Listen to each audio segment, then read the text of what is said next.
Jurgen Klopp adalah pelatih yang memukau banyak orang karena kemampuannya dalam mengubah Liverpool dari tim yang merindukan trofi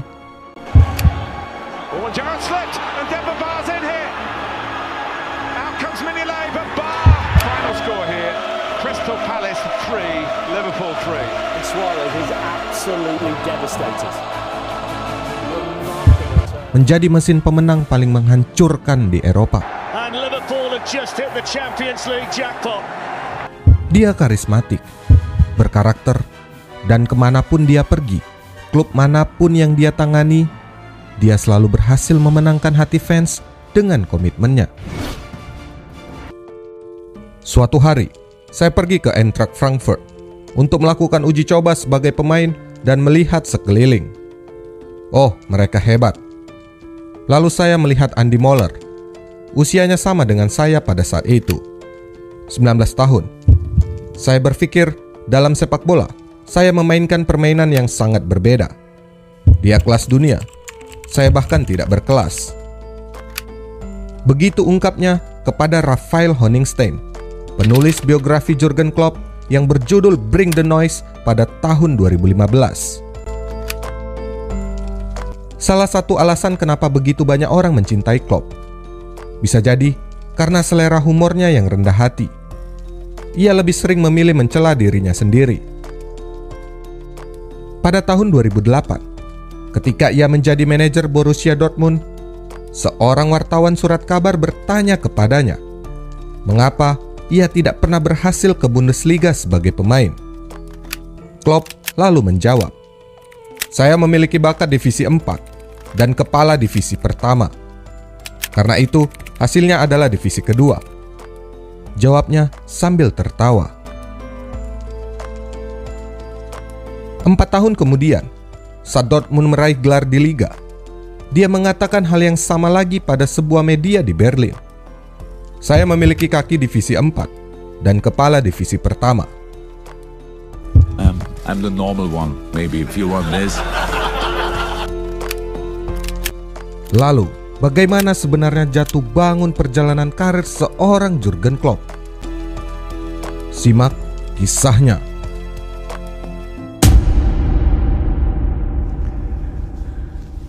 Hello.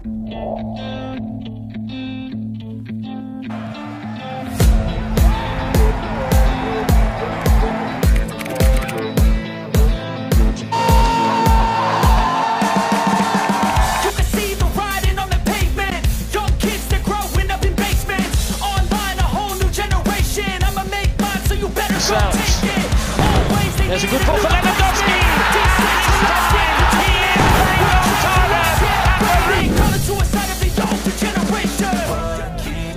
What a brilliant goal! Rush. Well, this is a deserved goal. It's a fabulous strike and a great piece of play.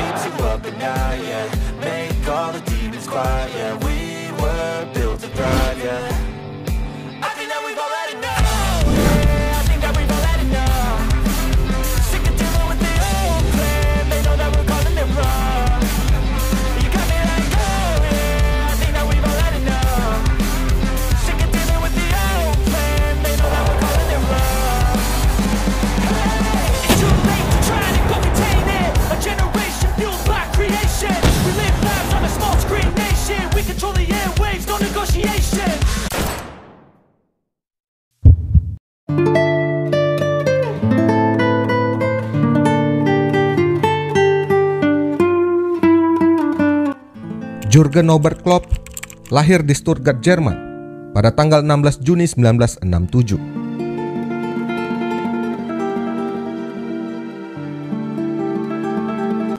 Minatnya pada sepak bola tumbuh karena pengaruh sang ayah yang pernah bermain sebagai kiper. Klopp kecil bukanlah seorang pemimpi besar.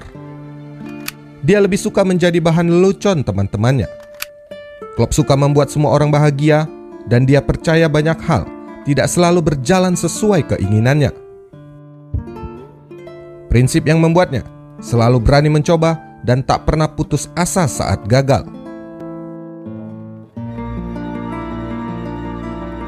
Di masa remajanya, Klopp bermain di beberapa klub lokal di Frankfurt, sambil bekerja paruh waktu di toko atau menjadi pengangkut barang. Pada tahun 1988, sambil bermain untuk Eintracht Frankfurt, dia menempuh pendidikan di bidang sport di Goethe University of Frankfurt. Dan dia juga bekerja sebagai pelatih U13 untuk Eintracht. 2 tahun kemudian, Mainz 05 mendatangkannya.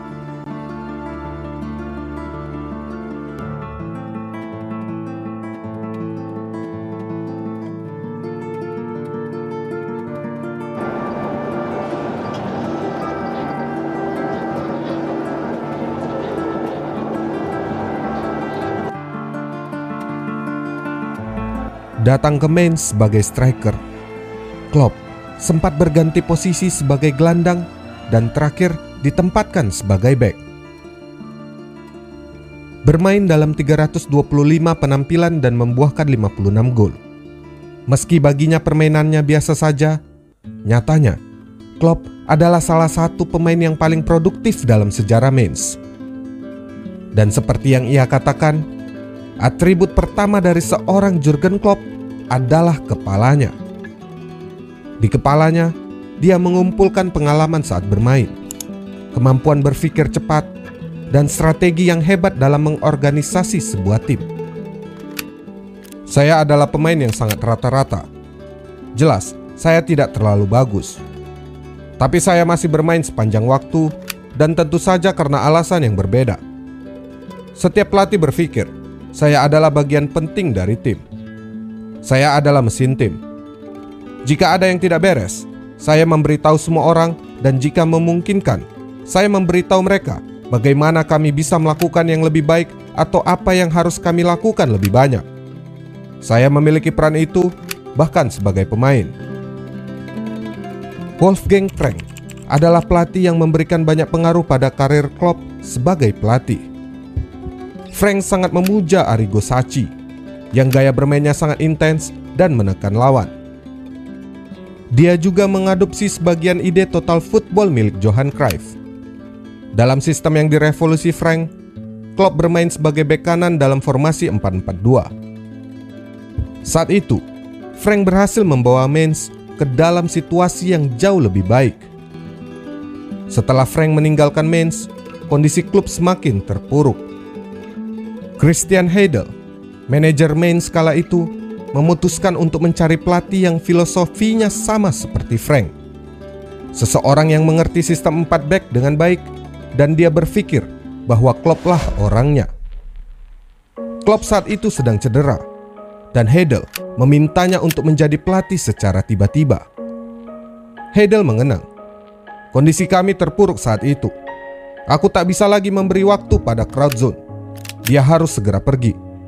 Saya menelepon Klopp dan saya mengatakan, saya rasa kalian tak bisa dilatih. Di Jerman tak ada satupun pelatih yang memahami sistem yang kita mainkan kalau kita ingin menang. Tapi Anda dan tim memahaminya. Tapi pelatih lain pasti tak cocok. Saat itu Klopp terdengar bingung. Bagaimana kalau kita melatih diri kita sendiri? Tapi seseorang harus memimpin, dan orang itu haruslah Anda. Klopp hening beberapa saat, lalu dia mengatakan, ide hebat, mari kita lakukan. Hanya dalam 1 malam, peran Jurgen Klopp berganti dari pemain menjadi pelatih. Tentu banyak orang tak percaya. Jurnalis bahkan tertawa mendengar pengumuman itu. Bagaimana bisa seorang pemain yang tak punya lencana pelatih profesional tiba-tiba menjadi pelatih? Dan ternyata Klopp berhasil menunjukkan kejeniusannya. Visi dan caranya dalam memotivasi tim memberikan energi baru bagi mereka pada malam itu. Pertandingan pertamanya adalah saat Mainz berhadapan dengan MSV Duisburg hanya sehari setelah ia menjadi pelatih. Heidel sangat mengingat pertandingan pertama Klopp itu. Hari itu ada 4.500 orang di tribun. Duisburg adalah tim yang jauh lebih baik dari kami, tapi mereka tak bisa menangani sistem kami. Kami menang 1-0. Fans begitu senang. Suasana stadion sangat ricuh. Saya bahkan tak melihat kemana Klopp berlari saat tim kami berhasil mencetak gol. Hari itu sangat istimewa. Dia telah lahir. Dia telah menemukan jalannya.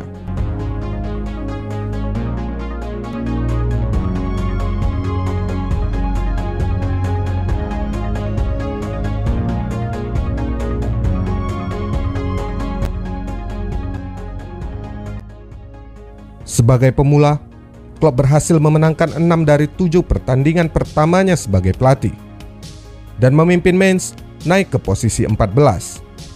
Mereka juga terhindar dari degradasi ke divisi 3. Dalam 2 musim berikutnya, Mainz memang belum berhasil promosi ke Bundesliga, tetapi karisma Klopp menjalar hingga ke seluruh daerah Rhineland. Dia memenangkan hati penggemar. Klopp telah mengubah kota karnaval yang jarang peduli dengan tim sepak bola menjadi basis yang penuh gairah yang membuat Mainz bisa terus tumbuh. Di awal musim 2003-2004, dia berjanji pada fans bahwa mereka akan keluar menuju Bundesliga. Dia bahkan meminta fans datang menonton latihan pertama mereka. 10.000 fans benar-benar ada di sana saat mereka mulai berlatih. Klopp dan staf pelatihnya banyak berinovasi dalam sesi latihan mereka, mulai mengasah gaya swashbuckling atau gegenpressing yang kemudian dikenal sebagai heavy metal football. Musim 2003-2004, mereka berhasil promosi ke Bundesliga. Pertama kali dalam sejarah, Mainz naik kelas. Tim kecil mereka yang kesulitan secara finansial bahkan berhasil lolos ke Liga Eropa lewat penghargaan Fair Play Award. Klopp merasakan pertarungan internasional pertamanya di sana. Meski hanya bertahan 2 tahun di Bundesliga bersama Mainz, Klopp juga berhasil meningkatkan kemampuannya saat berurusan dengan pemain. Dia berhasil membangun ruang ganti yang setia padanya. Klopp adalah tipikal manajer yang lebih melihat kualitas manusia dalam permainan ketimbang lewat statistik. Dia memiliki kecerdasan dalam menilai pemain yang akan direkrut untuk timnya. Sebelum memberikan kontrak, Klopp akan lebih dulu mengenali karakter pemain dan keluarganya. Conor Casey, salah satu pengisi lini depan Mainz kala itu mengenang. Dia luar biasa, antusiasme, kepribadian, hubungan dengan para pemain, nilai dan kepositifannya adalah sesuatu yang masih saya ingat dan bawa. Meski hanya bertahan 2 musim di Bundesliga, Klopp tetap ada di hati penggemar karena belum ada pelatih yang sesukses dirinya dalam sejarah klub itu. Heidel bercerita, "Saya sudah puluhan tahun mengenal Klopp. Dulu saat pertama kali saya merubahnya dari pemain menjadi pelatih, itu tentu bukan hasil dari berpikir logis. Itu adalah insting. Dia bukan kapten tim, tetapi dia adalah leader yang secara emosional memimpin taktik. Rahasia kesuksesannya saat melatih Mainz adalah pada rencana taktiknya. Sejak Frank pergi, semua pelatih gagal menjalankan sistemnya. Klopp berhasil menerapkan sistem Frank, tapi dengan gayanya sendiri. Dan hanya dengan 3 sesi latihan, Klopp memberi kami kemenangan. Kami adalah tim dengan anggaran terkecil di divisi 2. Kualitas individual kami juga biasa saja. Tapi kami memiliki pelatih luar biasa dengan rencana luar biasa." Jurgen Klopp juga berhasil membuat penampilan yang hebat di depan kamera, membuat khalayak Jerman semakin mengenalnya. Pada Piala Dunia 2006, Klopp menjadi analis di TV. Dia bahkan beberapa kali bersanding dengan Franz Beckenbauer. Caranya menganalisis menunjukkan kelasnya sendiri. Dia selalu menemukan hal segar untuk dibagikan, dan tak ada penonton yang bisa bosan dengan ekspresi wajahnya. Setelah beberapa musim di Bundesliga, Mainz kembali terdegradasi ke divisi 2. Pada Heidel, ia berjanji, jika tak bisa membawa kembali Mainz ke Bundesliga, ia akan mundur. Dan benar saja, Klopp mengundurkan diri di tahun 2008.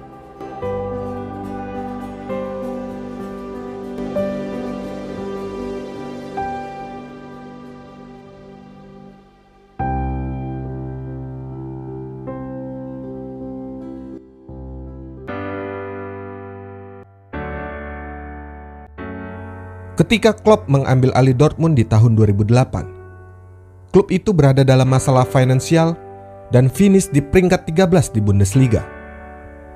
Dengan pemain yang tersedia, Klopp membangun skuad muda pekerja keras dan yang siap memberikan kualitas terbaik dari dalam diri mereka. Di musim pertamanya, Dortmund berhasil tak terkalahkan dalam setiap pertempuran kandang di Liga.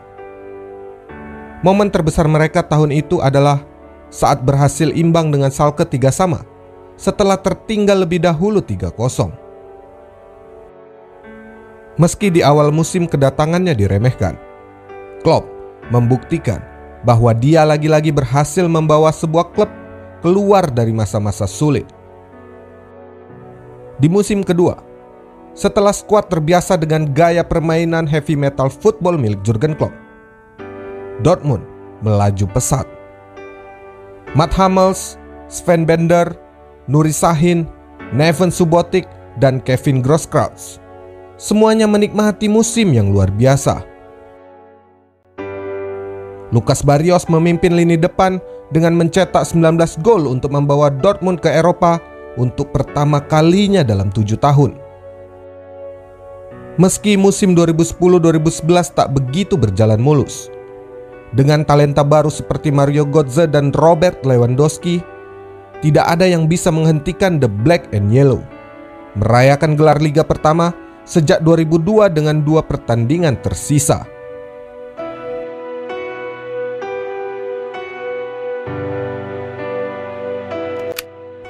Musim berikutnya mereka masih superpower di Liga. Musim 2012-2013 luar biasa. Mereka mendatangkan Marco Reus dari Borussia Mönchengladbach untuk melengkapi trio lini depan mereka, Lewy, Reus, dan Götze. Di musim itu Dortmund berhasil menuju final Liga Champions pertama mereka. Pertarungan Der Klassiker tersaji di final, dengan Bayern Munchen sebagai lawan mereka. 2 klub terbaik Jerman bertarung di Wembley. Meski gagal, Klopp telah menorehkan kejeniusannya lewat heavy metal Dortmundnya yang menggetarkan Jerman.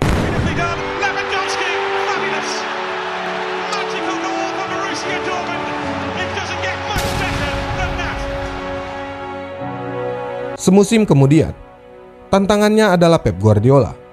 Sedikit lebih berat karena mantan pemain favoritnya, Mario Götze, dibajak oleh Bayern Munchen. Karena Munchen juga, pada tahun itu mereka gagal meraih piala di FB Pokal. Musim 2014-2015, optimisme Klopp sedang diuji.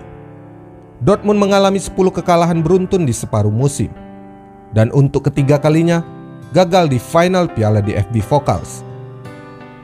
Klopp memutuskan meninggalkan Dortmund pada bulan April, meski ada 3 tahun kontrak tersisa. Saya bukan pelatih yang sempurna untuk klub yang luar biasa ini. Saya benar-benar berpikir keputusan itu tepat. Klub ini layak dilatih oleh manajer yang 100% tepat. Dortmund membutuhkan perubahan. Mungkin akibat gaya bermain high pressing dan latihan yang ketat. Saat itu, 9 pemainnya cedera.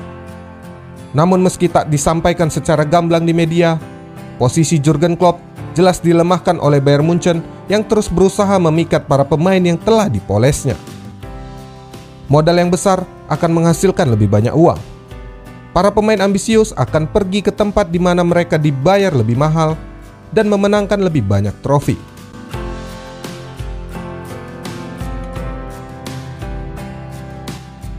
Yang